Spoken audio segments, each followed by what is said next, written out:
75 ہجری میں صحرائے عرب کی خانہ جنگیاں ختم ہو گئی۔ مسلمان پھر ایک ہاتھ میں قرآن اور دوسرے ہاتھ میں تلوار لے کے اٹھے۔ اسی زمانے میں حجاج بن یوسف کے نام سے زید بن عامر کا نام کا چرچا ہونے لگا۔ زید بن عامر کی عمر 80 سال تھی۔ جوانی کے عالم میں ان شاہ سواروں کے ہم رکاب رہ چکا تھا جو ایران کے کسرا اور شام و فلسطین میں قیصر کی سلطنت کو پامال کر چکے تھے۔ جب بڑھاپے کی کمزوری نے تلوار اٹھانے سے انکار کر دیا تو اس نے ایران کے ایک صوبہ میں قاضی کا عہدہ قبول کر لیا۔ جب عرب میں شورش برپا ہوئی تو ابن عامر کوفہ پہنچا اور اپنی تبلیغ سے وہاں کے حالات سدھارنے کی کوشش کرنے لگا، لیکن اس کی آواز صدا بس صحرا ثابت ہوئی۔ کوفہ کے لوگوں کی بے اتنائی دیکھ کر ابن عامر بصرہ پہنچا، لیکن وہاں کے حالات بھی کوفہ سے کچھ مختلف نہ تھے۔ فارغ البال اور شر پسند لوگوں نے اس کی طرف توجہ تک نہ کی۔ نوجوانوں اور بوڑھوں سے مایوس ہو کے ابن عامر نے اپنی تمام امیدیں کم سن بچوں کے ساتھ وابستہ کر دیں اور اپنی تمام کوششوں سے ان کی تعلیم و تربیت کی طرف مبذول کر دیں۔ اس نے شہر کے باہر ایک مدرسے کی بنیاد رکھی۔ جب بصرہ میں امن قائم ہوا تو وہاں کے چیدہ لوگوں نے ابن عامر کی حوصلہ افزائی کی۔ مدرسہ میں طلباء کو دینی کتب پڑھانے کے علاوہ جنگی فنون کی تربیت دی جاتی تھی۔ حجاج بن یوسف اس بے لوث خدمت سے متاثر ہوا اور مدرسے کے تمام اخراجات اپنے ذمے لے لیے۔ طلباء کو جنگ اور شاہ سواری وغیرہ میں پوری مہارت دلانے کے لیے بہترین نسل کے گھوڑے اور نئے اسلحہ جات مہیا کیے اور گھوڑوں کے لیے مکتب کے پاس ہی ایک شاندار استبل تیار کرا دیا۔ طلباء ہر شام مدرسہ کے قریب وسیع میدان میں جمع ہو جاتے، وہاں انہیں عملی طور پر فوجی تعلیم دی جاتی۔ شہر کے تمام لوگ شام کے وقت اس میدان کے ارد گرد جمع ہو کے طلباء کی تیز زنی، نیزہ بازی اور شاہ سواری کے نئے کرتب دیکھا کرتے۔ سعید نے جب اس مدرسے کی شہرت سنی تو صابرہ کو خط لکھ کر مشورہ دیا کہ عبداللہ کو اس مدرسے میں بھیج دیا جائے۔ عبداللہ اس ماحول میں دن دگنی رات چگنی ترقی کر رہا تھا۔ وہ جہاں تعلیم میں اپنے بہت سے ساتھیوں کے لیے قابل عشق تھا، وہاں فنون سپاہ گری میں بھی ایک امتیازی حیثیت حاصل کر چکا تھا۔ عبداللہ کو اس شہر میں آئے ابھی 2 سال ہوئے تھے کہ بصرہ کے بچے اور بوڑھے اس کے نام سے واقف ہو گئے۔ ابن عامر کی نگاہوں سے اس کے ہونہار شاگرد کے جوہر پوشیدہ نہ تھے۔ ایک روز دوپہر کے وقت ایک نو عمر لڑکا گھوڑے پر سوار ہو کر شہر میں داخل ہوا۔ اس نووارد کے ہاتھ میں نیزہ اور دوسرے ہاتھ میں گھوڑے کی باگ تھی، کمر کے ساتھ تلوار لٹک رہی تھی، پیٹھ پر ترکش بندھا ہوا تھا، کمان زین کے پیچھے حصے کے ساتھ بندھی ہوئی تھی۔ اس کی تلوار اس کے قد و قامت کے تناسب سے بہت بڑی تھی۔ کم سن سوار گھوڑے پر اکڑ کر بیٹھا ہوا تھا اور ہر راہگیر اسے گھور کر دیکھتا اور مسکرا دیتا اور بعض ہنس بھی پڑتے۔ اس کے ہم عمر لڑکے اسے ایک دل لگی سمجھ کے اس کے ارد گرد جمع ہو گئے اور تھوڑی دیر بعد اس کے آگے پیچھے ایک اچھا خاصا ہجوم اکٹھا ہو گیا۔ لڑکوں نے اس کے لیے آگے بڑھنے اور پیچھے ہٹنے کا راستہ روک لیا۔ ایک لڑکے نے اس کی طرف اشارہ کرتے ہوئے بدو کا نعرہ بلند کیا اور تمام بچے بدو بدو کہہ کر چلانے لگے۔ دوسرے نے کنکر اٹھا کر اس کی طرف پھینکا۔ اب تمام لڑکوں نے کنکر پھینکنے شروع کر دیے۔ ایک من چلے نے جو اس گروہ کا سرگنا معلوم ہوتا تھا آگے بڑھ کر اس کا نیزہ چھیننا چاہا، لیکن نووارد نے مضبوطی سے تھامے رکھا اور گھوڑے کی باگ کھینچ کر ایڑ لگا دی۔ گھوڑے کا سیخ پا ہونا تھا کہ تمام لڑکے ادھر ادھر ہٹ گئے۔ نووارد نے ٹولی کے رہنما کی طرف نیزہ بڑھا کر گھوڑا اس کے پیچھے لگا دیا۔ وہ بدحواس ہو کر بھاگ کھڑا ہوا۔ نووارد نے ہلکی رفتار سے اس کا تعاقب کیا۔ باقی لڑکے پیچھے پیچھے بھاگتے آ رہے تھے۔ چند عمر رسیدہ لوگ بھی یہ منظر دیکھ کے اس جلوس میں شامل ہو گئے۔ آگے بڑھنے والے لڑکے کا پاؤں کسی چیز سے ٹکرایا اور منہ کے بل گر پڑا۔ نووارد نے گھوڑے کی باگ تھام لی اور پیچھے آنے والوں کی طرف مڑ کر دیکھا اور اس سے چند قدم کے فاصلے پر وہ کھڑے ہو گئے۔ اسی گروہ میں مالک بن یوسف ایک ادھیڑ عمر کا آدمی آگے بڑھا۔ اس کا قد پست اور بدن چریرا تھا۔ اس پر سر پر ایک بڑا عمامہ تھا اور اس کو اوپر کے دانت کچھ اس حد تک باہر نکلے ہوئے تھے کہ مسکراتا ہوا معلوم ہوتا تھا۔ اس نے آگے بڑھ کر نووارد سے سوال کیا، تم کون ہو؟ مجاہد، کم سے لڑکے نے اکڑ کر جواب دیا۔ بہت اچھا نام ہے، تم بہت بہادر ہو۔ میرا نام نعیم ہے۔ تو تمہارا نام مجاہد نہیں؟ نہیں، میرا نام نعیم ہے۔ تم کہاں جاؤ گے؟ مالک نے سوال پوچھا۔ ابن عامر کے مکتب میں، وہاں میرا بھائی پڑھتا ہے۔ وہ لوگ اس وقت اکھاڑے میں ہوں گے، چلو میں بھی وہیں جا رہا ہوں۔ نعیم مالک کے ساتھ چل دیا۔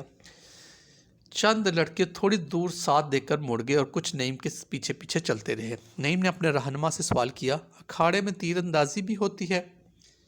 ہاں۔ تم تیر چلانا جانتے ہو؟ ہاں، میں اڑتے ہوئے پرندے کو گرا لیتا ہوں۔ مالک نے پیچھے مڑ کر نعیم کی طرف دیکھا۔ نعیم کی آنکھیں خوشی سے چمک رہی تھیں۔ اکھاڑے میں بہت سے لوگ الگ الگ ٹولیوں میں کھڑے طلبہ کی تیر اندازی، تیغ زنی اور نیزہ بازی دیکھ رہے تھے۔ مالک نے وہاں پہنچ کر نعیم سے کہا، تمہارا بھائی یہیں کہیں ہوگا، تم کھیل ختم ہونے سے پہلے اس سے نہیں مل سکو گے، فی الحال یہ تماشا دیکھو۔ نعیم نے کہا، میں تیر اندازی دیکھوں گا۔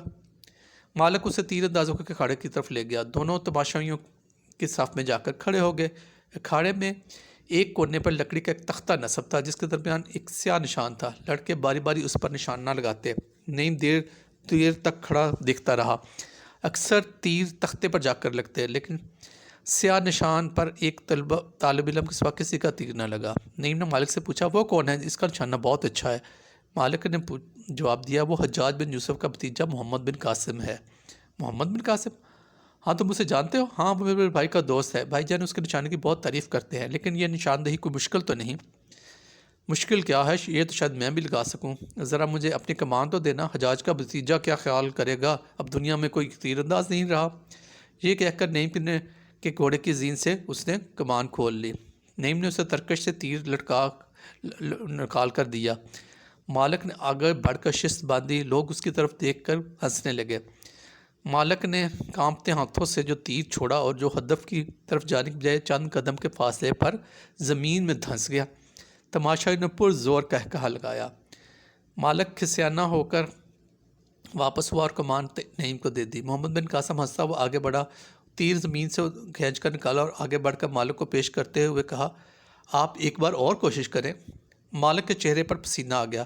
اس نے بدحواسی میں محمد بن قاسم سے تیر لے کے نعیم کی طرف بڑھا دیا۔ مالک کی اس حرکت سے لوگوں کی توجہ نعیم کی طرف مبذول ہو گئی۔ وہ یکے بعد دیگر کھسک کر نعیم کی طرف آنے لگے۔ محمد بن قاسم بدستور ہنستا ہوا آگے بڑھا اور نعیم کو مخاطب کر کے بولا، آپ بھی شوق فرمائیے۔ لوگ پھر ہنسنے لگے۔ نعیم اس کی طنز اور لوگوں کی ہنسی برداشت نہ کر سکا۔ اس نے جھٹ نیزہ نیچے گاڑ دیا اور کمان میں تیر چڑھا کر چھوڑ دیا۔ تیر ہدف کے سیاہ نشان کے عین درمیان میں جا کر پیوست ہو گیا۔ مجمع میں ایک لمحہ کے لیے سکوت طاری ہو گیا اور پھر ایک شور بلند ہوا۔ نعیم نے ترکش سے دوسرا تیر نکالا۔ تمام لوگ اپنی اپنی جگہ چھوڑ کر اس کے گرد جمع ہو گئے۔ اس کا دوسرا تیر بھی عین نشانے پر جا کر لگا۔ چاروں طرف سے مرحبا مرحبا کی صدا بلند ہوئی۔ نعیم نے مجمع پر ایک نظر دوڑائی اور تمام لوگوں کی نگاہیں اس پر عقیدت کے پھول برسا رہی ہیں۔ محمد بن قاسم مسکراتا ہوا آگے بڑھا اور نعیم کا ہاتھ اپنے ہاتھ میں لے کر بولا، آپ کا نام کیا ہے؟ مجھے نعیم کہتے ہیں۔ نعیم بن عبد الرحمن۔ تم عبداللہ کے بھائی ہو؟ ہاں۔ یہاں کب آئے؟ ابھی۔ عبداللہ سے نہیں ملے؟ ابھی تو نہیں۔ تمہارا بھائی نیزہ بازی یا شمشیر زنی کی مشق کر رہا ہوگا۔ تم تلوار چلانا جانتے ہو؟ میں بستی میں سیکھا کرتا تھا۔ تمہاری تیر اندازی دیکھ کر میں محسوس کرتا ہوں کہ تم تلوار چلانے میں بھی کافی مہارت حاصل کر چکے ہوگے۔ آج ایک لڑکے کے ساتھ تمہارا مقابلہ ہوگا۔ مقابلے کا لفظ سن کر نعیم کے رگوں میں خون کا دور تیز ہو گیا۔ اس نے پوچھا، کتنا بڑا ہے وہ؟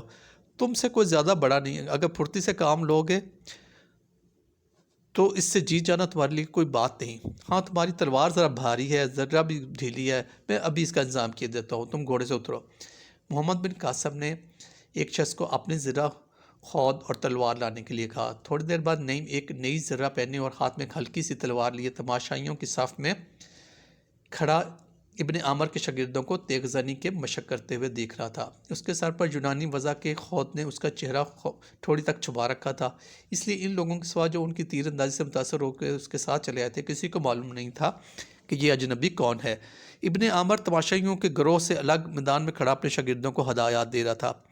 ایک لڑکے کے مقابلے کے لیے یکے بعد دیگرے چند لڑکے میدان میں نکلے، لیکن اس کے سامنے کسی کا پیش نہ چلی۔ وہ اپنے ہر نئے مد مقابل کو کسی نہ کسی داؤ میں لا کر ہار منوا لیتا۔ بالآخر ابن عامر نے محمد بن قاسم کی طرف دیکھا اور کہا، محمد تم تیار نہیں ہوئے؟ محمد بن قاسم نے آگے بڑھ کر دبی زبان میں ابن عامر سے کچھ کہا۔ ابن عامر مسکراتا ہوا نعیم کی طرف آیا اور کندھے پر ہاتھ رکھ کے بولا، تم عبداللہ کے بھائی ہو؟ جی ہاں۔ اس لڑکے سے مقابلہ کرو گے؟ جی مجھے زیادہ مشق نہیں، پھر وہ مجھ سے بڑا بھی ہے۔ کوئی حرج نہیں، لیکن میرا بھائی کہاں ہے؟